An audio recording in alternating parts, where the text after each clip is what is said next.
जय जगन्नाथ दर्शक बंधु गायत्री ज्ञान मंदिर को आपण को स्वागत जनाऊँगी। दर्शक बंधु आज आम जाना 2023 अक्टोबर मासर तुला राशि मासिक राशिफल विषय रे। एही मासिक राशिफल ग्रह नक्षत्र स्थिति एवं चलन को नहीं आधारित। एही ग्रह नक्षत्र चलन आमर दैनंदिन जीवन में बहुत सारा प्रभाव पकाई थाए, जहा फल केबे सुख आसी थाए तो केबे दुख आसी थाए। एही सुख दुख संसार नियम, जहा आम जीवन में बहुत सारा प्रभाव पकाई थाए। सेथिपाई ग्रह नक्षत्र स्थिति एवं चलन को नहीं आमर पारिवारिक जीवन, वैवाहिक जीवन, आर्थिक स्थिति, शिक्षा, वाणिज्य, व्यवसाय और स्वास्थ्यगत समस्या विषय आज आम आपण को संपूर्ण बुझाई कहबू। सेथिपाई आपण आमर भिडियो को आरंभ शेष पर्यंत देखंतु। और जो माने आम चैनल को नुआ कर किंबा ए पर्यंत चैनल को सब्सक्राइब करना दयाकोरी चैनल को सब्सक्राइब करंतु आउ तले थिबा बेल आइकन को बजाई दियंतु, जहा फल आम चैनल रे भाग्य भविष्य को नहीं आधारित नुआ नुआ वीडियो अपलोड हेबा मात्रे आपण पाखरे प्रथमे जाई नोटिफिकेशन पहुँचीब। आउ आपण सर्वप्रथम आम वीडियोटी को देखि परिबे। ताल दर्शक बंधु चलंतु आज वीडियोटी को आरंभ करिवा। ए समय रे रवि सुधी नथिबारु विवाह, व्रत, चूड़ाकरण, गृहारंभ इत्यादि करिवा निषेध अटे। ताल दर्शक बंधु एबे चलंतु जानि नेबा आपणक नामरो आपणकर केउ राशि, आपणक नामर प्रथम अक्षर कौन रही आउ आपणकर राशि कौन रही।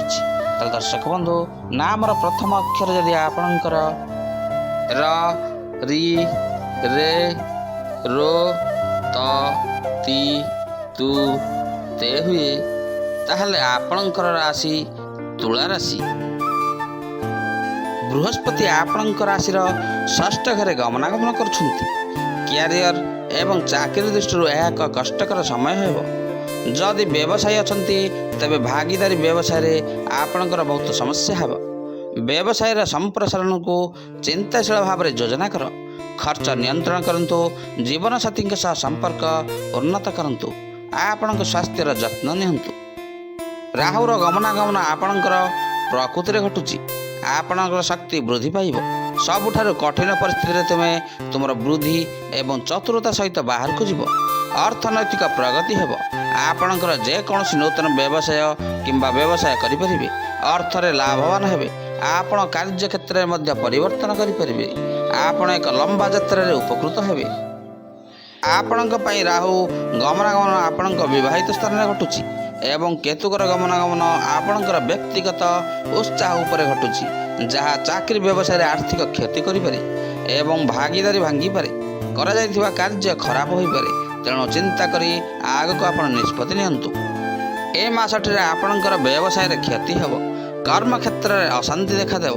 मान सम्मान हानि हेब। धन हानिर संभावना रही। पारिवारिक अशांति वृद्धि पाइब। महिला माने चिंतित रहिबे। छात्र छात्री माने असफल हेबे। दुखपूर्ण वार्ता मिली पारे। पारिवारिक आघात पाई पारंती। हठात निष्पत्ति बदलायक बाध्य हेबे। विपदर आभास मिलिब। सफलता पाइबे। प्रिय व्यक्ति निज ठारू दूरे जिवे। व्यय बढ़िबार अशांति बढ़िब। कार्य परिवर्तन घटिब। नूतन कार्य आपण आनंद पाइबे। नष्ट द्रव्य हस्तगत हेब। बंधु मलरे अप्रिय होइजिबे। धैर्य द्वारा सफलता निश्चय पाइबे। सतर्कता अवलंबन करंतु। मन चंचल रहिब। परिवेश बदल जीव। आपणक निज कार्य रे सक्षम हेबे। शरीर सुस्थ रखिया पई कष्ट होई पारे। प्रेम संबंध रे साथी सहित मधुर संपर्क हेब। व्यवसाय रे बहुत क्षति घटी पारे। विदेश रु भल समाचार आसीब। दर्शक बंधु आपणक पई प्रतिकार हेउची प्रत्येक दिन सकाळ नित्य कर्म सारी अपराजिता फूल माँ गायत्री को अर्पण करंतु एवं प्रत्येक सोमवार रे शिव मंदिर रे क्षीर, कदली, नड़िया अर्पण करंतु एवं धैर्य रखंतु, जहा द्वारा आपणकर ग्रह शांति हेब एवं सब काम ठीक ठाक हो जीव। ताल दर्शक बंधु आज आम जानिनेले तुला राशि ମାସିକ ଅକ୍ଟୋବର ମାସର ସମ୍ପୂର୍ଣ୍ଣ ଭାଗ୍ୟଫଳ ବିଷୟରେ। ଆଜିର ଭିଡ଼ିଓଟି ଆପଣଙ୍କୁ କିପରି ଲାଗିଲା ଲାଇକ୍ ସେୟାର ଆଉ କମେଣ୍ଟ ମାଧ୍ୟମରେ ନିଜର ମତାମତ ଦେବେ। ରହୁଛି ପୁଣି ଦେଖାହେବ ଏହିପରି ଏକ ସୁନ୍ଦର ଆଉ ନୂତନ ଅଧ୍ୟାୟରେ। ଜୟ ଜଗନ୍ନାଥ, ଜୟ ଜଗନ୍ନାଥ, ଜୟ ଜଗନ୍ନାଥ।